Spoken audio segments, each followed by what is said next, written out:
Welcome to Blarney Castle. Today we are going to take a tour of a medieval castle. This castle is located in the southwest of Ireland and its name is Blarney Castle. It has a very interesting legend that I'm going to tell you about, but first let's take a tour. These are the castle walls that surrounded the whole castle compound. They were made to keep people who weren't invited out and make sure that if you were there, you would be safe. The walls are tall and strong and usually have passages where soldiers could keep a lookout. Castles were an interesting hive of activity during medieval times. Many were built close to a water source, like a large lake or a river. Today we are walking next to the Blarney River to visit the castle. Castles in medieval times took up a lot more space than you may think. They started with a walled area that circled the grounds. If you were visiting, the first thing you would see after entering the castle gates would be a very large workyard, where all kinds of people would be taking care of animals, farming, making things for the royal family or the main family that lived in the castle, and lots of other jobs that were needed. As you continued forward, you would see lots of watchtowers where soldiers would be on the lookout for oncoming dangers. Finally, you would come to the innermost part of the castle compound, the keep. The keep is the most recognizable and biggest part of the castle. Most keeps were built strong and tall. Keeps were where lots of things happened. The royal family lived in the keep. The kitchens and living areas were in the keep, and often the soldiers stood guard at the very top. This area of the castle often is the only part that is left, usually because it was the best built part of the whole place. As you get closer, you can see that the castle keep has a lot more detail. For example, there are arrow slits for protection and holes that allow waste to fall away from the castle. Windows for fresh air and a porch in the lower corner all help keep the household running. The first door you might come to doesn't necessarily mean it's the front door.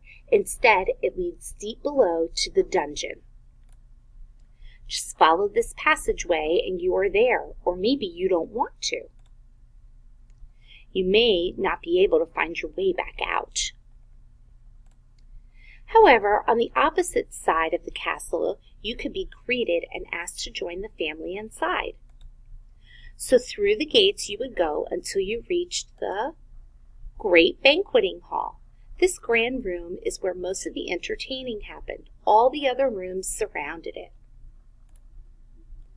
Those rooms included the kitchen, the bedchambers, offices for accountants and priests, as well as a library where books would be used and treasured since there were so very few of them. Remember that gate? Well, if you weren't a guest, this hole would be your untimely end. Called the murder hole, soldiers could drop boiling oil right down or shoot arrows through it to ensure you did not get very far.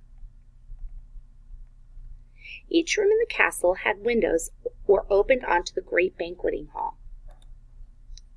To get from floor to floor, these stone spiral staircases steeply climbed up and up. They each had a hallway for every floor of the castle, until you made it to the very top.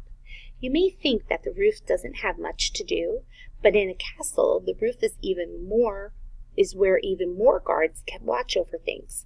There were plenty of walkways and lookout points. Here you can see a great view of the banqueting hall from the very top. Now, Blarney Castle has a very special item at the top that many people climb to see. This is where I would add in the story of Blarney Castle's Blarney Stone, and this is a little video that shows some kids going to do it. That's on YouTube. I'll include the link in my document. So when you get back down, celebrate your medieval bravery after kissing that stone. Lots of other special things can be found on the castle grounds, like this wishing tower. And be careful, lots of medieval castles used plants for more than just food. But just like today, some may be dangerous. Even in this beautiful garden, each plant is actually in some way poisonous.